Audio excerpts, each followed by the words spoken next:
O Senhor esteja convosco. Proclamação do Evangelho de nosso Senhor Jesus Cristo, segundo São Lucas. Naquele tempo, Jesus dizia às multidões: quando vedes uma nuvem vinda do ocidente, logo dizeis que vem chuva, e assim acontece. Quando sentis soprar o vento do sul, logo dizeis que vai fazer calor, e assim acontece. Hipócritas, vós sabeis interpretar o aspecto da terra e do céu. Como é que não sabeis interpretar o tempo presente? Por que não julgais por vós mesmos o que é justo? Quando, pois, tu vais com teu adversário apresentar-te diante do magistrado, procura resolver o caso com ele, enquanto estais a caminho. Senão ele te levará ao juiz, o juiz te entregará ao guarda, e o guarda te jogará na cadeia, e eu te digo, daí tu não sairás enquanto não pagares o último centavo. Palavra da salvação.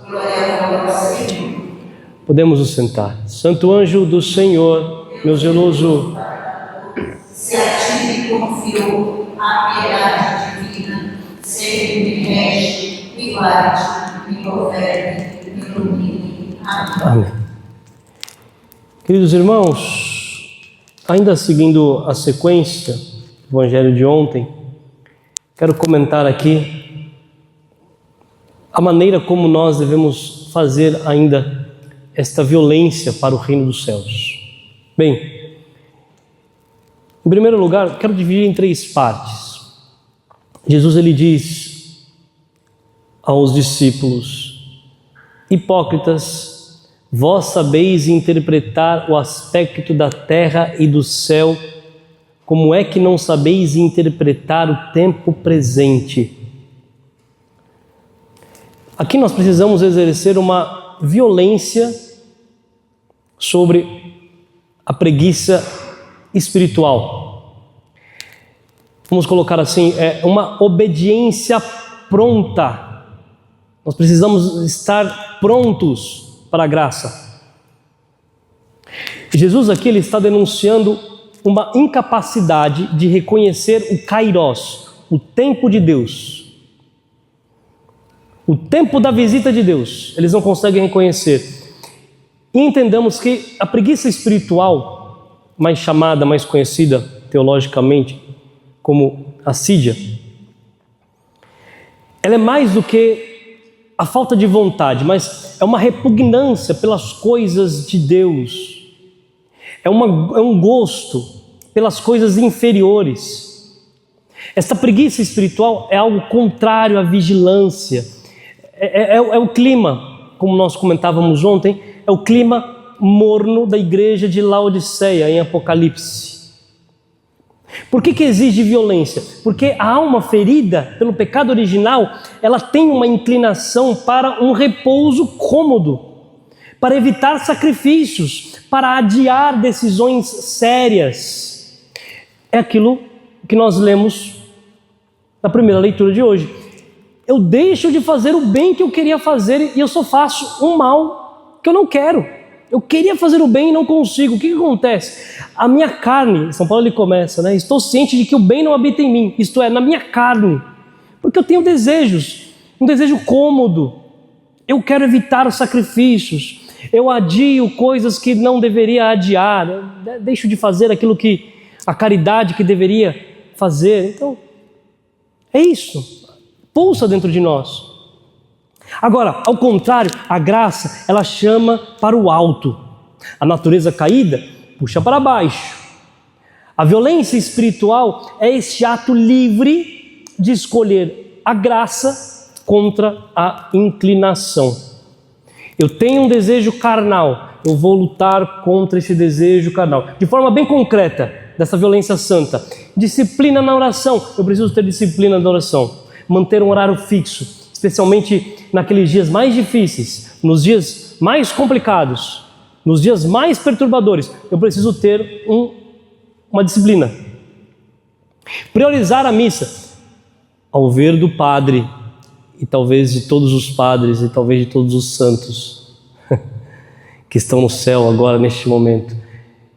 Todos nós deveríamos participar da missa diária. Como seria bom nós participássemos da missa diária e comungássemos diariamente.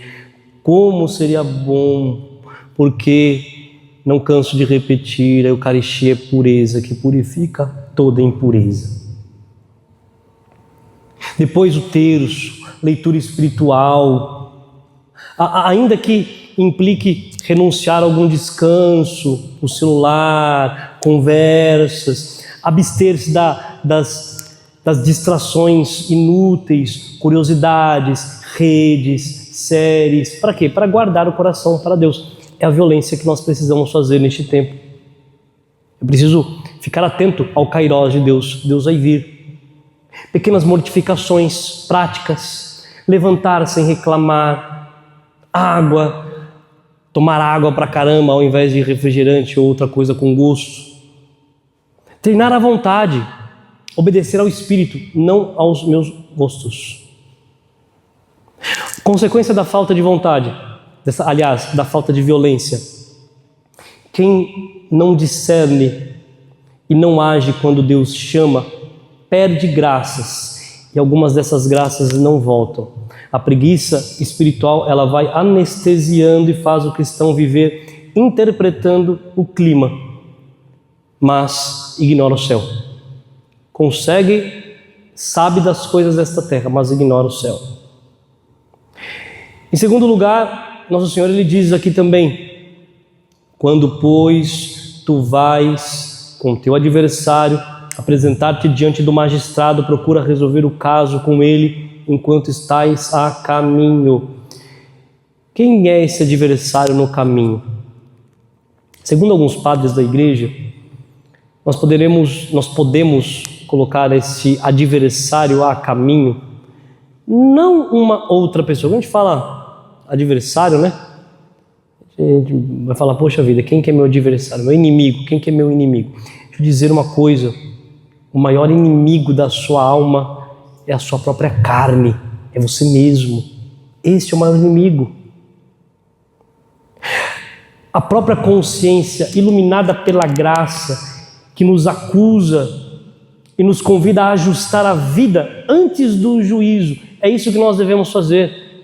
A nossa consciência, ela pode nos levar, se nós não transformarmos a nossa consciência, se nós não crescermos na virtude, se nós não violentarmos a nossa carne, aquilo que nós somos, porque pedir perdão, renunciar ao pecado preferido, confessar-se com verdade, cortar ocasiões, exige matar o ego. E vou dizer uma coisa: o ego, ele não morre sem luta. Ele luta até o fim. É muito mais fácil, ao invés de lutar contra uma consciência doente, é mais fácil calar a consciência, adiar, racionalizar. E se nós não cuidamos disso, a sua consciência, a sua carne vai te levar para o dia do juízo. A verdadeira conversão, ela tem um preço, ela humilha. É a espada que separa tudo, corta, purifica. Práticas concretas desta violência que nós devemos fazer contra esse adversário: confissão frequente, sincera. A confissão acaba com as doenças da consciência. A confissão sem máscara, sem generalizações, nomeando o pecado e a raiz do pecado. Interessante que tem muitas pessoas que vão se confessar e assim, né? Contam genericamente, cometem um pecado. Esses pecados que todo mundo comete, esses pecados cotidianos, tem que dizer qual é o nome do pecado cotidiano que você cometeu. Qual foi? Qual é a raiz? Pecado que todo mundo comete, todo mundo comete. Eu quero saber qual é o seu pecado. O Senhor quer saber qual que é o seu pecado, para ajudar a sua consciência. Depois, reparar, desfazer o mal causado, restituir dignidade, reparar escândalos se nós cometemos, reconquistar quem nós ferimos, cortar a ocasião de pecado, ainda que custe relações, amizades, hábitos, cortar entretenimentos, ambientes, buscar conselhos, direção espiritual, receber correção com gratidão e não com autodefesa. Sem essa violência, a alma conserva acordos secretos com o pecado. Vai chegando ao tribunal com o adversário do lado. Então aí o juiz aplica a justiça. Violentar-se aqui é aceitar o incômodo do arrependimento hoje para não sofrer o peso da justiça amanhã. É melhor, como diz o santo, melhor sangrar um pouco agora no combate do que sofrer eternamente as feridas não curadas. Bem, em terceiro lugar, nosso Senhor, no último versículo do texto de hoje, Ele diz: eu te digo, daí tu não sairás enquanto não pagares o último centavo. Jesus termina com uma sentença judicial e definitiva. Quem não paga a dívida aqui, pagará até o último centavo lá. Na linguagem que os padres da igreja utilizam, que a tradição da igreja se utiliza, este pagará até o último centavo se entende como o purgatório. Então, se você não pagar aqui, nós estamos aqui para purgar a nossa vida, para resolver a nossa vida aqui. Se nós não resolvermos as coisas aqui, a gente não vai conseguir entrar no céu até resolvermos as coisas todas no purgatório. A violência final aqui é o quê? É viver desde agora sob a luz do juízo e da eternidade. Por quê? Porque o mundo, ele anestesia, ele relativiza, ele convence que as coisas não são tão graves, que o pecado não é tão grave, que eu posso viver com o meu pecado e não tem problema. Agora, a fé, ela faz o contrário, ela desperta e diz: tudo será pesado diante de Deus. E por que exige violência? Porque o mundo oferece prazeres imediatos, agora a eternidade, uma glória futura. Para preferir o eterno, aquilo que é efêmero, aquilo que é passageiro, é preciso ir contra sentidos, contra o consumismo, contra as nossas vaidades, contra a necessidade de aprovação. A alma que vive para o céu não possui nada como absoluto aqui. E é assim que nós devemos viver. Meios práticos desta violência: exame diário das intenções. Não basta somente fazer o bem, eu preciso me perguntar todos os dias: por que eu fiz o bem? Por que eu faço tais coisas?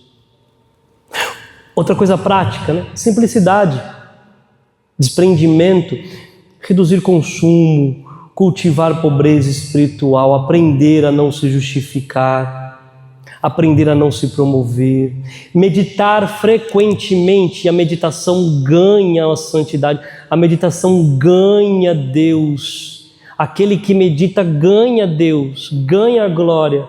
Meditar frequentemente nos novíssimos, na morte, no juízo, no céu, no inferno, na eternidade, não por medo, mas por sabedoria, porque eu quero amar a Deus, porque eu quero conhecê-lo, amar o escondimento, fazer o bem sem ser visto, fazer o bem sem aplauso, alegrar-se quando Deus é tudo e nós não somos nada, amar